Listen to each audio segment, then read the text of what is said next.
This is day 10, 2 weeks in a row of our big read of solving the race issue in America. And you can find the text as you register on Eventbrite. And we're here joined by the author and the architect of this wonderful work of art and of history, Dr. Herbert Harris, H.J. Harris. Greetings, Dr. Harris. Good day, Dr. Rogers. It's my pleasure being here. And I see people are really jumping on quicker now, and they're going to our registration site at www.thebigread.net. That's www.thebigread.net. A number of people contacted me yesterday. They were watching it on Facebook and they wanted to join the party, so they can go right there and register www.thebigread.net. Back to you, Doc. Excellent. So you can find us on Facebook. You can also find us on IG Live simultaneously. And so if you're watching this live, you have an opportunity to ask questions in the chat.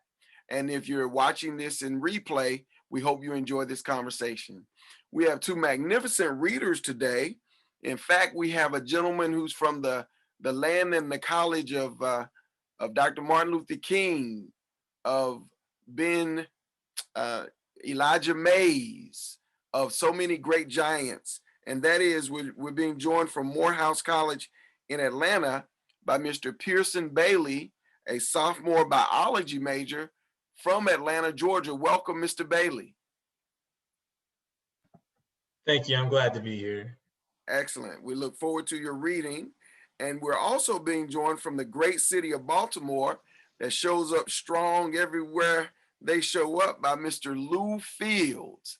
And for those of you from Baltimore, you already know that Lew Fields is a giant in Baltimore, as he served as president of the African American Tourism Council in Baltimore.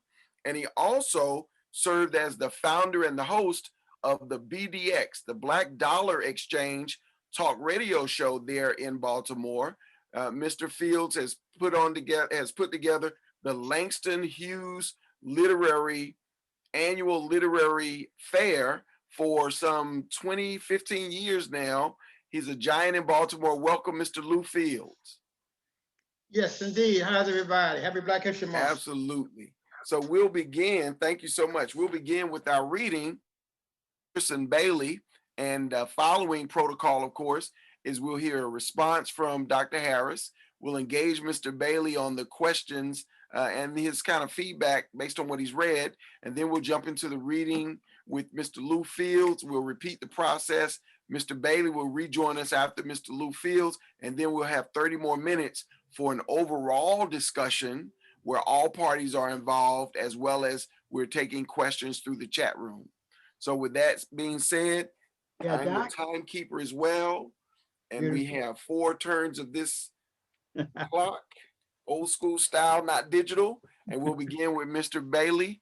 Thank you for your reading, Mr. Bailey. Well, Pearson, just before you start, let me just bring some of our readers up to date, because you're starting in the middle of a very powerful passage.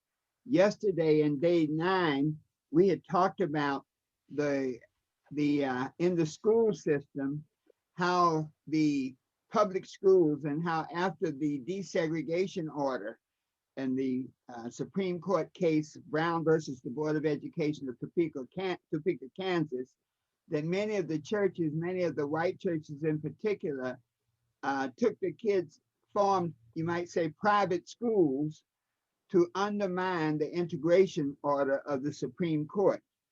And we talked about how some of the other churches, such as the United Unitarian Universalist Church Association, came out supporting integration, and that this process, one group of churches, white churches and black churches, were really supportive of integration, and there was another group of predominantly white churches that were undermining integration by setting up these private schools. And over the last 50 years or so, these have evolved from church schools where people had to, the theory was that once a person left the public school system, that the taxpayer dollars would not follow that student, because it was really undermining the integration.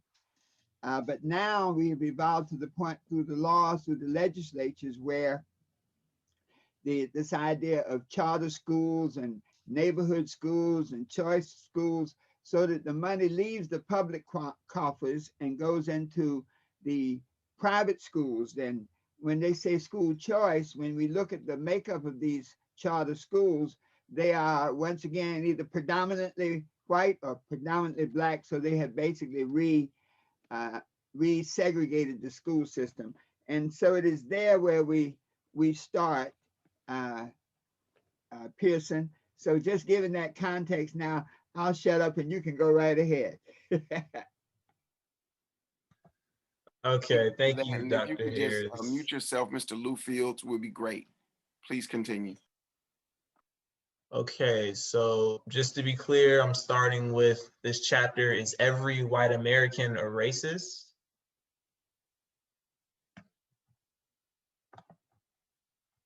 Yes, Hello? you are. Yes, you are. Okay, yeah, I'm sorry, I got it pulled up, so I couldn't see the Zoom call. All right, but okay, I'm gonna go ahead and start. Is every white American a racist? White American is a racist. There were many white Americans, many white churches and religious organizations, and many white organizations that embrace integration as being long overdue. However, many white Americans simply don't think about racism. They hide their heads in the sand of pious sensimony until stark pictures of the suffering and neglect of Black Americans stranded in the aftermath of Hurricane Katrina or videos of unarmed Black men being killed by policemen fill their television screens. It is the same care, concern, and Christian love that many white Americans showed in the 1950s and 60s when vicious dogs tore flesh off Black Americans and billy clubs off racist white police officers cracked the skulls and bones of Black Americans who were trying to integrate the public schools and obtain the life, liberty, and pursuit of happiness that the founding fathers had promised when America was created. Attempting to explain the separation and segregation that exist in American churches today, white churches would say that it's not their fault. Black Christians would be welcome to worship with them. Black churches would say that white Christians are welcome to worship with them. Although Christians are supposed to love each other, the paradigm of slavery, until it's resolved, will keep Black Christians and white Christians from ever worshiping together in any meaningful way. And I will kill her children with death. And all the churches shall know that I am he with search and reins and hearts, and I will give unto every one you according to your works. Revelation 2:23. Historically, some white Americans progress of and attacked Black Americans virtually every time the Black Americans, made economic, political, or artistic gains, while other white Americans did nothing to stop or deter these activities. It is also true that many well-intentioned white Americans have stepped up in the past and continue to stand up for truth, justice, and fairness for Black Americans. America's record in dealing with Black Americans. The history of Black America is filled with examples of white Christian Americans committing horrible and vicious acts against Black Americans, from discrimination and injustice to intimidation and murder. The purpose and intent of these actions by some white Americans was and still is to diminish, undermine, and deny to Black Americans the rights, privileges, and protections promised in the United States Constitution. Let us consider a few of the horrible actions perpetrated on Black Americans by some white Americans. Wonderful. Newfield's Baltimore Historic Tours. Wonderful. Yep, the Coop.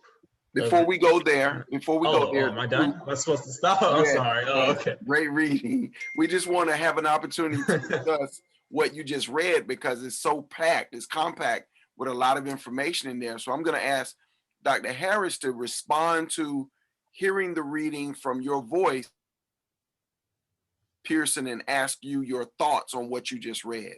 So we'll begin with Dr. Harris. What are your thoughts about hearing that through Pearson's voice, a younger person's voice at this time in history?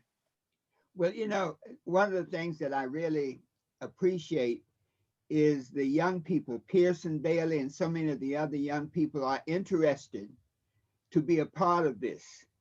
That to so many young people, it may be a mystery of how we got here.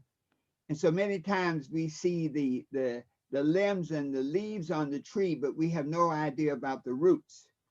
And so as you were reading, Pearson, I really thought back on my own experience of living through the civil rights era and attending segregated schools before going to a white Ivy League school in the early 60s, that one of the things that just we saw on the news every day, we only had television, we didn't have the internet, but on the news every day, we saw pictures of young Black children being beat up by police officers, dogs biting them, fire hoses. And so as we saw this, at the time, we were saying, wow, that's terrible that they would do that to another human being. But one of the interesting things was that when they did it, very few people stood up to say it was wrong. Yeah. And when you find right now, there's this movement against calling it institutional racism or calling it systemic racism. Many of the state legislatures now are trying to rewrite history. And when you see it from the context, as you were reading it, when you see it from the context of people being attacked by the symbols of state, when the policemen are the ones setting the dogs on people, when the policemen are the ones beating people in the head to the club, that you say, wow, you know, how could we at any time think that was all right? And so we come today and we see that so many of the same things are happening, but today we have something very, very powerful. We have the internet. So all the things that people do in my era, which was sort of behind the scenes, and you only knew about it if the TV cameras were present, and the television cameras were a key part of the civil rights movement. Now with the internet, you can see it all almost in real time. And I'll conclude with just this two things, the spiritual piece, this piece from Revelations. And it really is saying, if I retranslate it, it's really saying that the Creator, God, rewards, when he looks at the churches have a very special role. And so when he looks and evaluates the essence of the churches, he's looking in the hearts and veins of the people who make up the church. That it's not just the building, but it's the hearts and the bloodlines of those who are there. And as he was saying, that if the people in the church don't live up to the scripture of do unto others as you would have them do unto you, then they will be judged by their works as opposed to what they say they believe. And the last point is just that, you know, the theory of bullying is very interesting. You say there are three people in a bullying situation. There's the victim, the person who is being bullied. There's the perpetrator, the person who's doing the bullying, but then there's a third party, the bystander. And the bystander, we often like to think of the bystander as being a separate entity, but the bystander is a part of that equation. If they do nothing, then they're basically co-signing what the bullying person is doing. If they intercede, then they want to change the dynamics. Most people are quiet and don't intercede, and that is what had happened in the civil rights era. But thank God there were those who saw the wrong and interceded on the behalf of truth, justice, and truth in the American way. Back to you, Doc. Thank you. And Pearson, what are your thoughts on what you read and how it squares with your experience in Atlanta and there at Morehouse? In a sense of how it squares, I'd say that institutional racism, it's definitely a thing.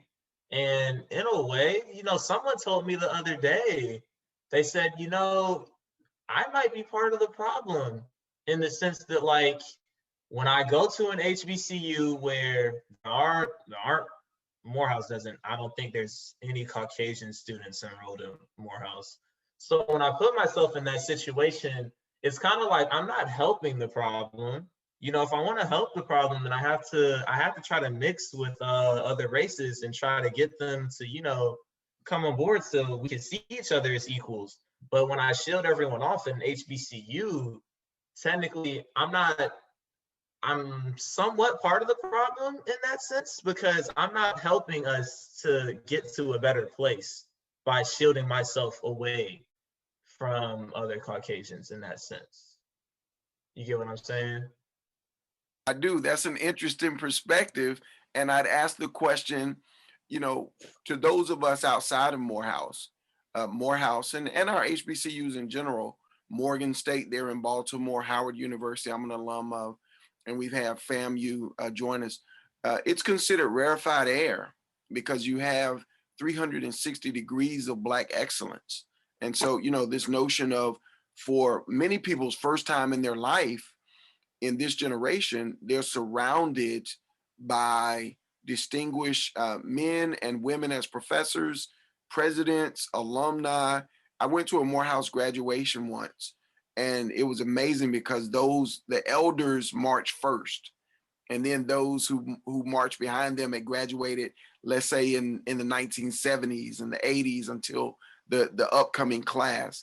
And as a man of color, other than that, the Million Man March, that was the only time I'd seen quite that significant male only environment. So to hear, you know, a student yourself kind of make the statements you make about maybe that's contributing to the problem, I have a different point of view, but I'm listening to you with an open ear. Yeah, So that's maybe not, I can better understand if you'll explain a little more for me. yeah, that's not what I meant in the sense, what's it called? We definitely need places where full of Black excellence, because in short, the slow steps that I'm taking forward by going at Morehouse is, you know, I've got elders like you who essentially made it. And essentially what you do is you come back and you give back to the community, so that way someone like me who wouldn't have made it without your help can make it. And basically you're passing me the torch so that I can be in your position one day and I can pass the torch back to someone else who wouldn't have been able to make it without, you know, that bit of assistance. So we definitely need places full of Black excellence, just because that's how we can help ourselves. That's the only way Black people can help each other, because most other races already do that. But we're the only ones that kind of seem like to not really have each other's back as much as everyone else does. So essentially, like HBCUs like Morehouse and Howard, like those are super important, because, you know, you're putting us on the map, and by putting us on the map, you know, you're putting us in a position to help each other out. So definitely, that's not at all Okay, what I'm I meant. sorry. I just, it was just the way I heard it. So let me ask you a question. No. Let me ask you a very pointed question. In the text, it talks about Hurricane Katrina and police officers. What's your thought about, in modern times with George Floyd and other instances, is every white person a racist in lieu of what we're seeing unravel in society with that? Or what's your thoughts on that?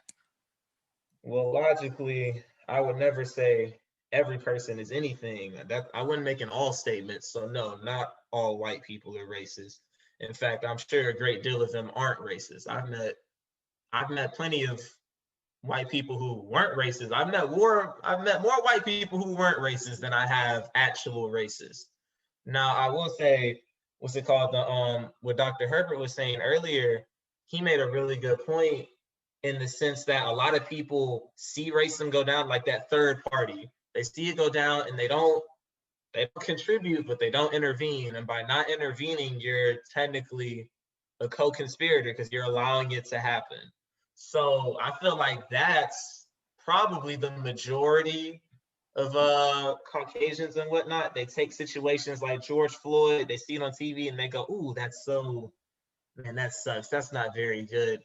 But then they just continue on about their day, and they don't really let it bother them too much, and they don't.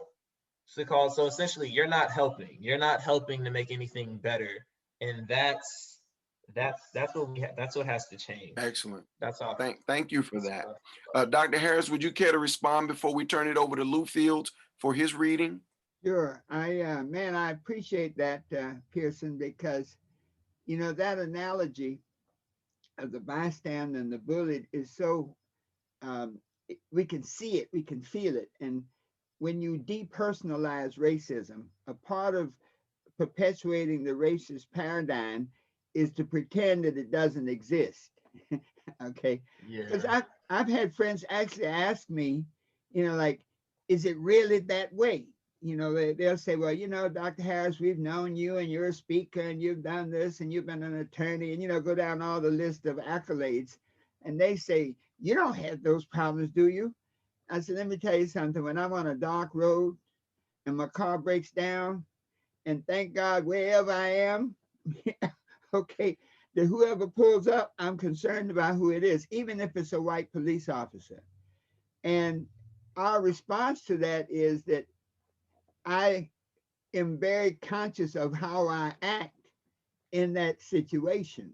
In other words, I'm Yeah. aware, having been through that civil rights era, I'm aware that the person coming to me may be the racist or may not be the racist, but let me act in a manner that protects myself. I wasn't around during the civil rights movement, but I still feel that exact way, Yes. especially when a police officer approaches me. So And that just goes to show you that things haven't really changed. very interesting. Unfortunately. Dr. Harris, we have a question from Ariel Payne, one of our readers, and she says that you make reference to Hurricane Katrina quite a bit in the book. And to what extent does Hurricane Katrina symbolize the lack of resources provided for the African-American community in this country?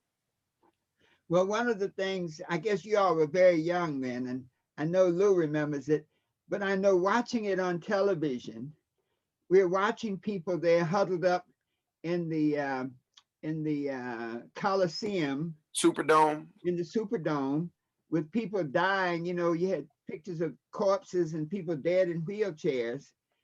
And I'm saying, how can this be in America? And it wasn't for an hour, it was over like 4 or 5 days without water, without food. And I'm saying to myself, how can that, if you can get the news people in there to take the pictures, okay, if you can get the press in there to tell the story, why can't you get water in? Why can't you get food in? And it pointed out that something that colossal, something that happened to an entire community, and yet there was not that will to come in and fix it. If you remember when they had the what was that, the tidal wave, the tsunami in one of the islands in the Pacific, and within 24 hours there were planes flying in with water, with medicine, with stuff like that. But yet in the United States, 4 days, nearly 5 days, people couldn't get water, couldn't get food, and we were able to watch it on TV. So that is why Katrina was like a watershed moment for me, because with all of our technology, with all of our planes, we can't get water and food to thousands of people sitting right there in the stadium in the middle of New Orleans. Right. Thank you. And now we'll turn it over to Lou Fields, Mr. Fields, to begin there in our next section. Thank you, Lou. First of all, let me thank Dr. Harris and Dr. Rogers and Dr. Bailey to be for this wonderful opportunity I'm not a doctor, but thank you. to share this wonderful, wonderful time with everybody. My task today is to read The Coup of 1898 in Wilmington, North Carolina, from this fine book, which my good friend was willing to send me a nice copy of. So people, you can get your own copy and you can see it's a wonderful book, Solving the Race Issue in America, published in 2019. So it's fresh. So thank you very much. And I'm pleased to be honored to join you in the big read. The coup of 1898 is perhaps the only instance in American history where a lawfully elected government was forcefully displaced by armed white Christians. Let me read that line one more time, because I sort of kind of want to make sure it's clear. The coup of 1898 is perhaps the only instance in American history where a lawfully elected government was forcefully displaced by armed white Christians. In 1898, the Black American citizens of the city of Wilmington, North Carolina, were threatened, intimidated, run out of town, and killed by white Christians who wanted to reestablish the white supremacy they enjoyed prior to the United States Civil War.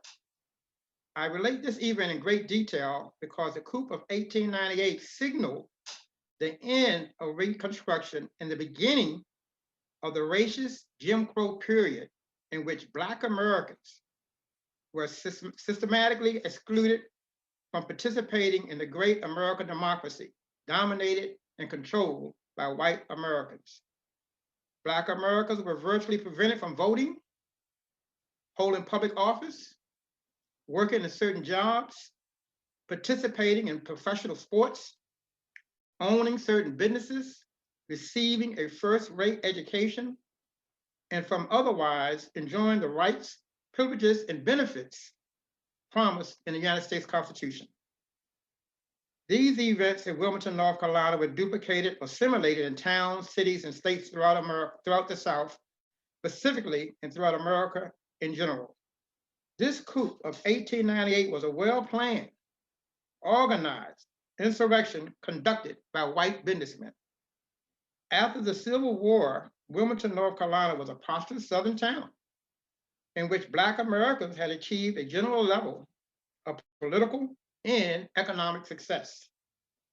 Black Christian Americans and fair-minded white Christian Americans had worked together to establish a duly elected government in city where white and Black Americans could live together in peace, harmony, and prosperity. However, many of the white citizens were opposed to the life, liberty, and pursuit of happiness enjoyed by the Black citizens in Wilmington.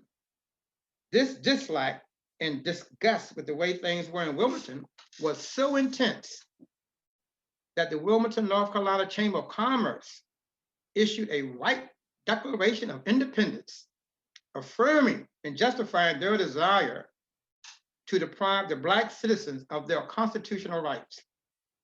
The White Declaration of Independence was prepared and signed by prominent white citizens and published in the Wilmington Messenger and other newspapers throughout the state, provided as follows. The White Declaration of Independence. Believing that the Constitution of the United States contemplated a government to be carried on by an enlightened people, believing that its framers did not anticipate the enfranchisement of an ignorant population of African origins, and believing that the men of the state of North Carolina who joined in forming the Union did not contemplate for their descendants a subjection to an inferior race. We, the undersigned citizens of the city of Wilmington and county of New Hanover, do hereby declare that we will no longer be ruled and will never again be ruled by men of African origin. This condition we have in part endured because we felt the consequences of the War of Secession were such to deprive us of the fair consideration of many of our countrymen. We believe that after more than 30 years, this is no longer the case. The stand we now pledge ourselves to is forced upon us suddenly by crisis, and our eyes are open to the fact that we must act now or leave our descendants to a fate too gloomy to be borne. While we recognize the authority of the United States and will yield to it if exerted, we would not for a moment believe that it is the purpose of more than 60 million of our own race to subject us permanently to a fate to which no Anglo-Saxon has ever been forced to submit. We therefore, believing that we represent unequivocally the sentiment of white people of this country and city, and hereby for ourselves, and representing them, proclaim, number one, that the time has passed for the intelligent citizens of this community owning 95% of the property and paying taxes in like proportion to be ruled by Negroes. Number two, that we will not tolerate the action of unscrupulous white men and officiating with Negroes so that by means of their votes, they can dominate the intelligent and thrifty elements in the community, thus causing business to stagnate and progress to be out of the question. Number three, that the Negro has demonstrated by antagonizing our interests in every way, and especially by his ballot, that he is incapable of realizing that his interests are and should be identical with those of the community. Number 4, that the progressive element in any community is the white population, and that by giving of nearly all of the employment to Negro laborers has been against the best interest of this county and city. It is sufficient reason why the city of Wilmington, with its natural advantages, has not become a city of at least 50,000 inhabitants, solving the race issue in America. Dr. Herbert J. Harris. Thank you, sir. Thank you, Lou Fields. And we may have an opportunity to revisit number 6 through the balance of that. But Dr. Harris, you put so much in there, I thought we should take a break and really discuss this notion of the coup of Wilmington, 1898. Would you care to respond to Mr. Fields' reading?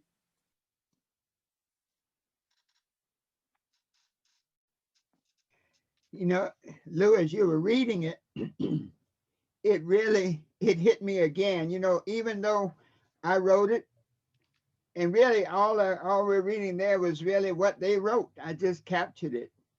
But it reminded me in our research that this was a well thought out endeavor, that it was not just a spur of the moment endeavor. And when we looked historically at it, it was political. We're just giving a little history. Before the White Declaration of Independence, the Civil War essentially freed the slaves.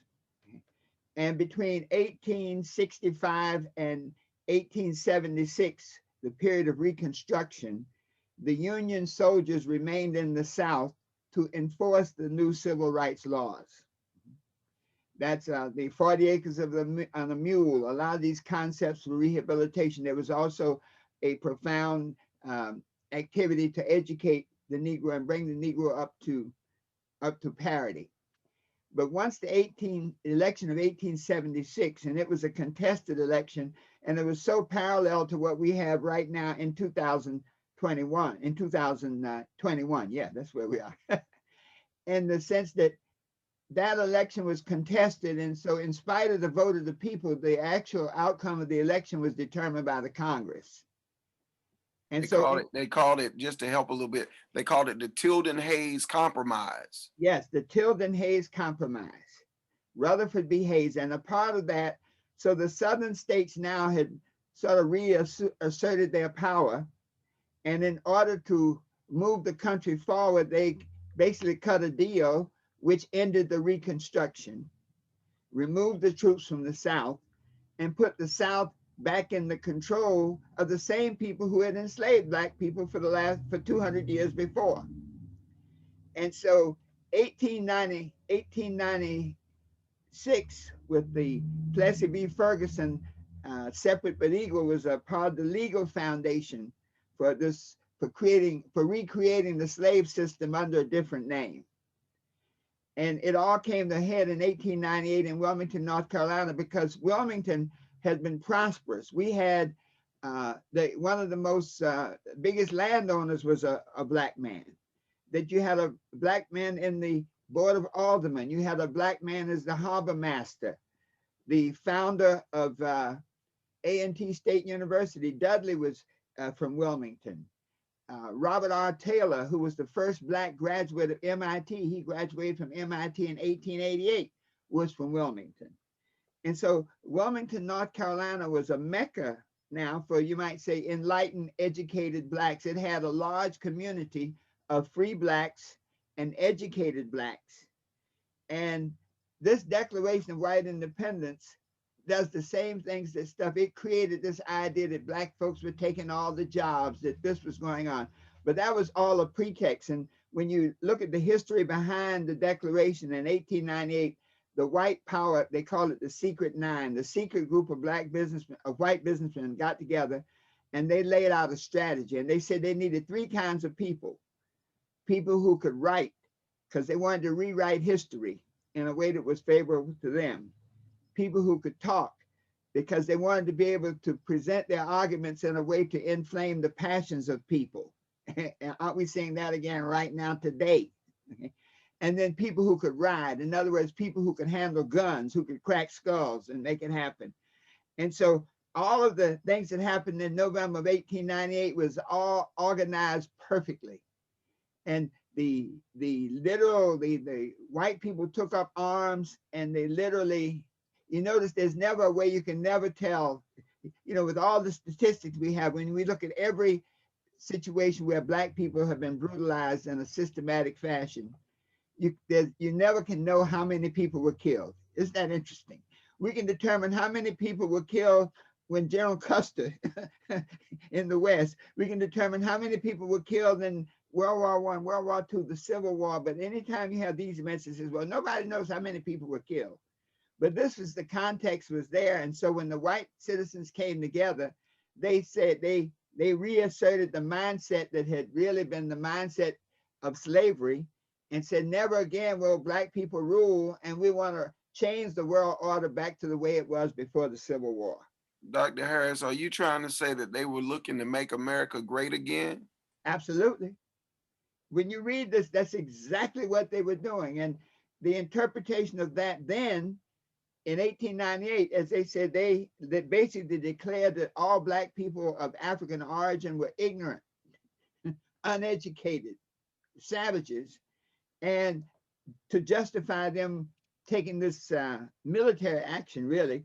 Right now, in 2000, after President Barack Obama's election, the watchword was, make America great again, 2016. Well, first, after his election, the theme was, take back our country. Like, what do you mean? Well, that was the present day manifestation of the White Declaration of Independence, take back our country. Then with the election of 2016, the watchword was, make America great again. Well, how do you do that? By taking back your country. And so it's the same old story warmed over again, because America has never solved the issue of racism. And until we do, we'll continue to go through this tumultuous experience. Back to you, Doc. Lou Fields, what's your take on this? You've read this text. You've lived a very intriguing life. You're there in Baltimore. What's your take on the text as you've read it? Well, as I read the text, and thank you for that particular passage, for me to read that particular passage, what it made me see in my vision, in my mind, was 123 years later, 123 years later, after the red shirts of North Carolina gave the white Democrats, who were racist and supremacists, the red shirts were their enforcement arm. On election day, the red shirts, they all wear red shirts. They would, on election day, on horseback, with rifles and guns, come to the polling place and say, if you want to vote here, you have some problems. Now, fast forward to the Make America Again red cap. And all we're changing is a red shirt to a red cap. And if you look at the infamous, maybe a myth, if you will call it a myth, the Willie Lynch letter, and then compare it to the White Declaration of Independence, we see that there are elements in our society from the 16, 17, 18, 1900s, and even January 6, 2021, that still have this fear of Black progress, as if you can look over our 400-year history in America and see where we have attacked white folk unjustly, or unwittingly, or unknowingly. We have been, as you saw in the case of January 26, the African-American Capitol Police officer, Eugene Goodman, defending the country, defending the Constitution, defending the Capitol, defending Congress, defending the staff, but the white mob was calling him the N-word in 2021, such as that we would see here in Wilmington, North Carolina in 1898. So as I read this text, it just shows us snakes were there then, the snakes are here now. And there's only one way to deal with a snake. I mean, only one way in my opinion anyway. You have to, you can try to talk to a snake to change its behavior, but as soon as you turn around, he's gonna bite you. So these rednecks and these refugees that we have in our country, they have to be flushed out and brought to justice. because you can't legislate good behavior. Young Dr. Bailey, we have to know the difference between doing what's right and doing what's wrong. And if you're a white person in America, you know we have racists in our community. You know most of them. Good white folk know the bad white folk. All them white folk who stormed Wilmington, North Carolina and took over the government in 1898, and all them white folk who stormed our Capitol in January 2021, other white folk know these white folk. They live in the same block. They go to the same stores. They hang around each other. They know. So the only way I see solving the race problem in America, white people got to solve it. It's up to good white people to stand up and say every person deserves protection under the United States Constitution, no matter what their color is. So when a young black man is pulled over by a police officer, he should get treated no different than a white person getting pulled over, because justice should be blind. In America, we had in 1898 some white folk who were afraid of the progress of the blacks in that majority black city. It was the largest city, Wilmington, North Carolina, 1898, largest city in North Carolina, majority black, and black folk was doing good. And they wasn't breaking no laws. They was building churches, schools. They was getting their businesses going. They had a black newspaper. And so what you saw there was this white fear of black progress, as if white fear of black progress means when black folk like young Mr. Bailey gets a college degree, he's going to do something to hurt his own country. No, he's going to be better educated to serve his country. So what I saw in this passage, unfortunately, more than anything else, reminded me of how Donald Trump got in power and how he had tried to maintain power by this type of action that we saw in 1898. That's deep. That's a deep connection, the red shirts to the red hats. And I think I'm still here. Could you speak, Dr. Harris, to what you just heard Mr. Fields talk about, and then we'll bring Mr. Bailey in for his comments. You know, Lou, I thank you for that. It's funny, you know, I had not made that connection. The red shirts and the red hats. And when you said that, man, all the bells just went off. Bing, bing, bing, bing, bing. It's amazing how history keeps repeating itself. As Malcolm said, if you don't learn and understand the history, you're doomed to repeat it.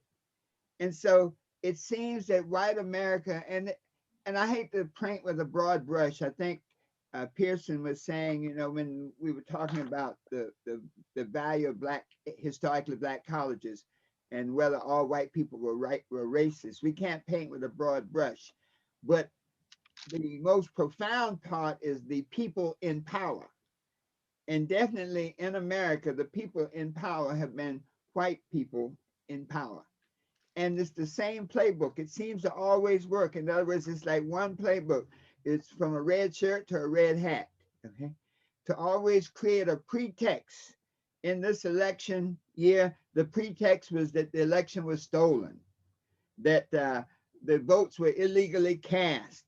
And yet, after 50 states certified the election, after every election board certified the election, after over 50 courts said there was no fraud, after the Supreme Court on 2 occasions refused to entertain it, that there was no grounds for this thought, yet the leaders perpetrate the same thought. And so when you look and say, well, why is that? It's because they want to use that thought to create a new reality. When we talk about conservatives, you often say the word conservative means, you know, loving what was.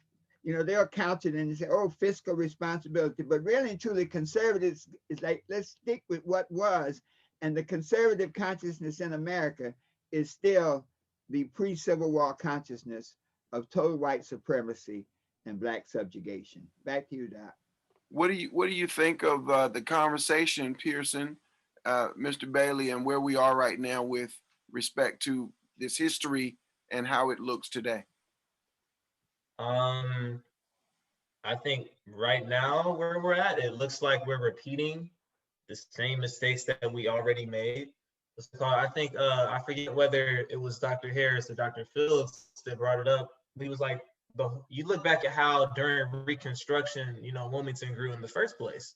You said the people from the North came down from the Civil War and they stayed. The same troops stayed to make sure that the laws about equality were enforced. And things didn't go bad as soon as they pulled out, as soon as they left and put the same people back in charge who were enslaving everyone in the first place.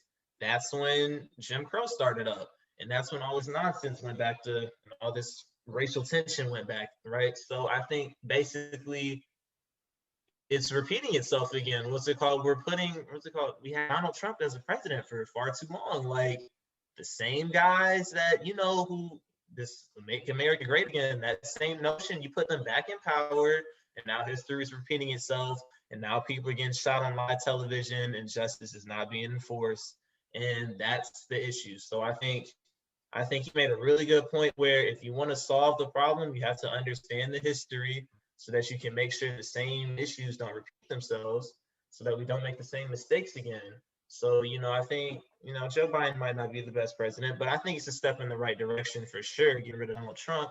And I feel like right now, if we can get the right people in politics, we can get the right politicians in place, we can correct the mistakes. But I think it's really about knowing history so that you can recognize when things begin to repeat themselves. You got to acknowledge the problem before you can fix it. Thank you. Now we have a little more time. Mr. Fields, if you care to read for us a few more of the components of this White Declaration of Independence. Well, I would like to do that. But before I do that, I had another point or two. Yes, please. And this is for Dr. Bailey. And Dr. Bailey, I'm just Lou Fields. I don't have a doctorate like your two partners here. They got PhDs. I just study Black history. And one of the things I would say to you, Brother Bailey, and those listening, first study the history of the founding of the Republican Party and the history of the founding of the Democratic Party, and then look at when Blacks who were in the party of Lincoln, but around the 1950s, they began to switch from being Republicans to Democrats. And once you understand that history, you understand how politics work. Like right now, there's a bill coming through Congress. It's the Joe Biden stimulus bill. In that bill, it's a $15 an hour minimum wage for the federal government. Right now, the federal government has a $7.25 minimum wage. In this stimulus package, the Democrats has put in a bill that would increase that to $15 an hour. But they need all the Democratic senators to pass and vote yes. But guess what? It's already 2 Democratic senators, a Christian Senator Christian Sinema from Arizona and Senator Joe Muskin from West Virginia. If those 2 senators vote no, the $15 minimum wage bill dies. So when you understand how politics impacts your life and everyone in your family and neighborhood who go out and apply for jobs right today. So the point I wanted to make before I go to read again is this. From 1896 to 1904, Black voter turnout in North Carolina was reduced to 0 because of these red shirts, similar KKK type people, threatening, intimidating, harassing, poll tax, literary tax, so that the Black vote, which had elected 3 Black aldermen, a justice of the peace, a deputy clerk of court, a street superintendent, policemen, all of them were getting jobs down there. But the red shirts, who were made up of teachers, white farmers, white merchants, and the elite members of the white community, they used those tactics in the Democratic Party to disenfranchise and to destroy a Black community that was doing well after slavery ended, such as you saw in Tuscaloosa, Oklahoma, you saw it in Rosewood, Florida, and now thanks to Dr. Harris, I am learning that it happened in Wilmington, North Carolina. This is a story that needs major coverage. What happened in North Carolina in 1898 set this country back 70 years because the other states looked at what North Carolina did and used it in the South, so you couldn't get no blacks elected from the South. You see? But the good news, Mr. Bailey, is this. The Democratic votes in South Carolina and in your state, Georgia, gave us what we have today in Congress, in the White House. So we do have hope that today things may get a little better. Thanks to Georgia and South Carolina primarily. That's who saved and kept Trump from being reelected. So I don't mind reading some more, but I really don't really. Lou, let me. You just unpack some stuff. I'm telling you, man, you are on fire. Yes, sir. You are on fire. You know, you pointed out something very, the power of the vote. You know, nobody wants to take something away from you unless it's valuable, unless it's powerful. And when we look even at the states where Donald Trump and the Republican Party were contesting the election, those were the states where you had significant Black voters.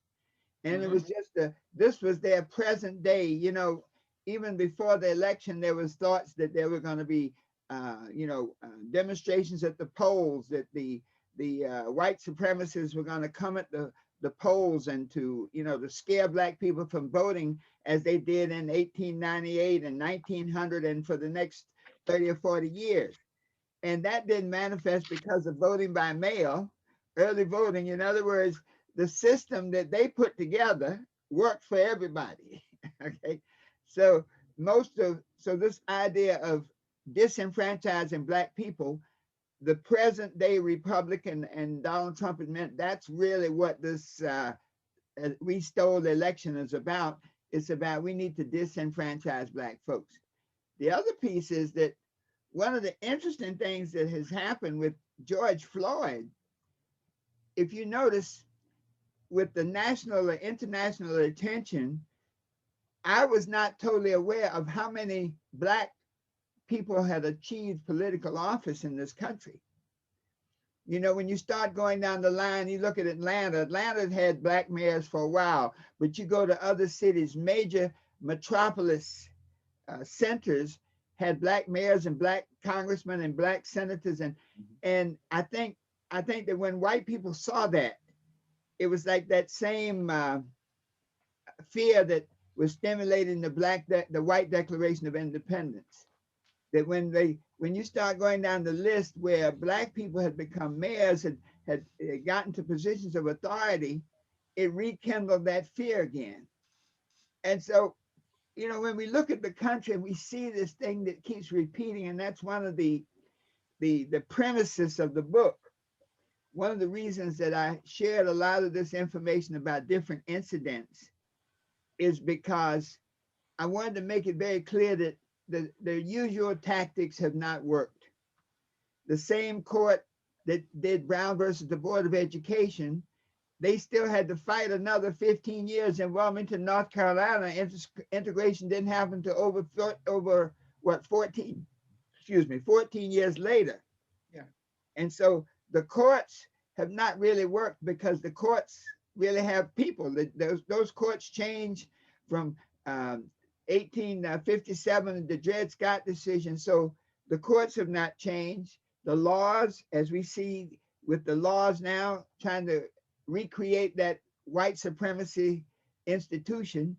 And so our end proposition is always that if America is to be saved, it's going to have to be through a spiritual transformation. That the principle, the three principles that America has to acknowledge the situation, has to acknowledge the facts. That's why we put so many little facts in the book, so that you say, if you can acknowledge the facts, many white people don't even want to acknowledge it. And so it's like that bystander who's watching a bully beat somebody up. And they stand there and like, man, it's a beautiful day. Look at the sun. Let's look at the trees up here. Meanwhile, somebody's being beat to death over there. And so until you can acknowledge that this is what's happening, you can't get to step two, which is to say, hey, you gotta admit that it was wrong and really ask forgiveness. White people and Black people, you know, we've perpetrated a certain paradigm also. You know, it's like we almost always automatically go to the back of the room. You know, we have certain paradigms that we bought into that have been impacted on us, like in the Willie Lynch syndrome, etc. And then that third part is the really atonement, you know, and I don't mean reparations, how many dollars and cents, but I mean atonement, which is a spiritual coming together where all parties can agree on what will make everybody whole again, what will make it right. And so that's Wow. where we are right now. Back to Yeah. you, Dr. Rogers. Thank you. That was fantastic. Mr. Bailey, we're going to begin to close out now. What are your thoughts on these ideas that you've encountered today through both your reading, hearing from the author, and hearing the intelligent voice of Lou Fields? What are your thoughts, Mr. Bailey?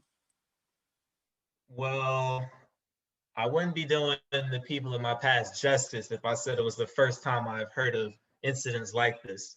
But, you know, I definitely didn't know about Wilmington specifically. And it's still, all of it's still very eye-opening, you know, because sometimes, you know, you get caught up in life and you forget about things like this and how important this really is and how deep these ties really go.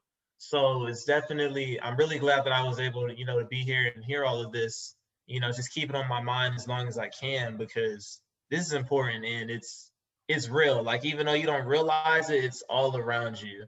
And in that respect, like, I'm really glad that, you know, you guys even get together and have talks like this to begin with, because this is a serious problem. And I feel like, you know, especially on social media, like with the Black Lives Matter and whatnot, like, people are acknowledging now that it's a problem, but you really need to know your history if you're going to come together to actually solve it. So that's how I feel about everything with this. Excellent. Well, thank you so much. Your presence makes a difference. Thank you for being here. Mr. Fields, Thank you for having bring us me. on home with your closing comments on this experience today and what you take away from it. Uh, I think I'll end with how I started.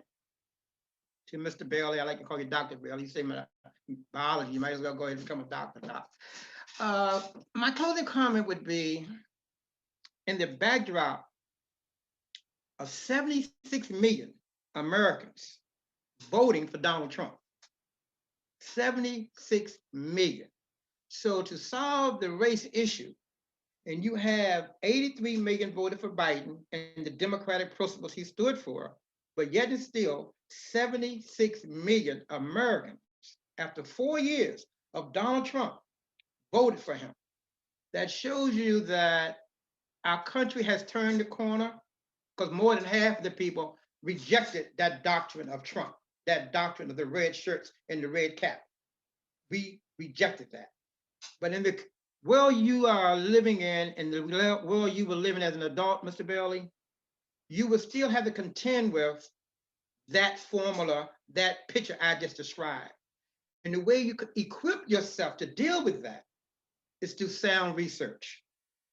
You have to research people that you vote for, people that you pay your taxes to, who run your city. You have to understand who is the Secretary of Education. That affects your ability to get your college education. And lastly, African-American students at Black historical colleges must begin to study African-American history as a minor or as one class or something. You need to get this basic comprehensive knowledge of self and your people. And of course, I think you would do well in political science as well, Dr. Bailey. You have a keen mind. So I think if you were interested in learning more about public policy and how elected officials dictate almost every facet of your life, you may do well to consider a class or two in political science. And thank you for being here with us. We old dogs, so you know we don't talk this talk for like 3-4 decades. But good news is this: we got a Black woman in the White House. We got control of the United States Senate, and the chair of the United States is a Black woman. We have Obama's best friend as the president of the United States. So I think we can see a pandemic. We can see a lot of negativity, but there is good news in as much as you and others at these HBCUs, and y'all getting that degree And then you can go anywhere in this world with a degree from Morehouse University. Ask Dr. Jamal Bryant. That's where he got his degree. Ask Dr. Martin Luther King. That's where he got his degree. So you're in the right place at the right time, but just keep on doing what you're doing, and don't think everybody is a racist, but surely don't think everybody is not. Peace. And to pursue or look at public policy in health, in the health field, would be an interesting view, because the health field influences so much of our quality of life. So Mr. Bailey, I think Mr. Fields is giving you some extremely sound advice. Dr. Harris, you want to bring us on home?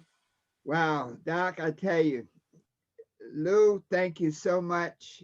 You know, it's so Before you perfect. go any further, look, let me just say one last thing. Yes, On today, yes. February 12th, 1865, Henry Holland Garnett Jr., a former slave, became the first Black man to speak in Congress today. Wow. Thank you. I'll leave Thank y'all you. with that. Thank you. Well, I say this, man. We, when we started this journey, we weren't sure. We just followed our hearts and followed what we thought might work. And now when we see that the veterans like Lou and the young men, the young bucks like Pearson, the next generation, when we can give you whatever we have, Pearson, and say, hey, man, pass you the ball, and know inside that you have the wisdom and understanding now to run. You say, hey, it's not enough just to get the ball and not understand the game, but to give you the ball and know that you understand the game, man, it takes a great weight off of our shoulders. When we started this project, we weren't sure how it was going to go, but as we began to massage it, and thanks to Dr. Rogers, he really, he is more a student person than I am. I'm always one of those people who's trying to figure stuff out. I'm a scientist by nature and a politician by habit. But Dr. Rogers understands students and this whole dynamic. When I finished Columbia University, I was so angry with school, I didn't go back for 40 years. Okay. And so to work with him and let him interact with the young people the way we've been doing it, man, I thank you so much for it. As you were talking though, Lou, and as I'm listening, Pearson, when we look at the school system and we look back and how when I was a student, you had to study civics. And now in most of the public school systems, they've taken civics out.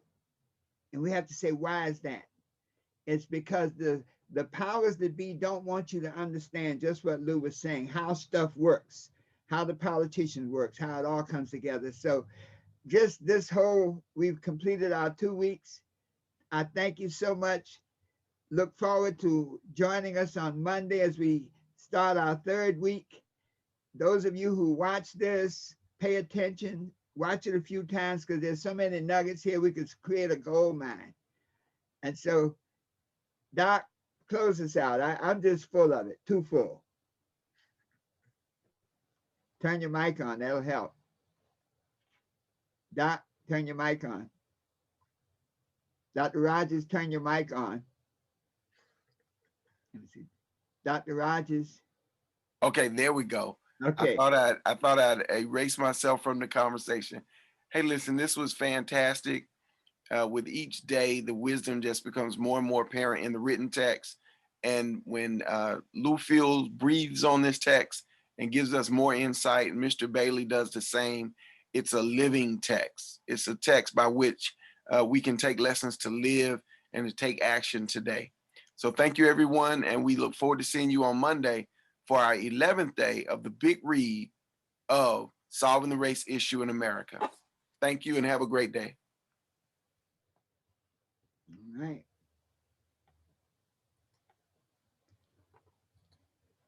Thanks, everybody. Goodbye, everyone. Thank you so much.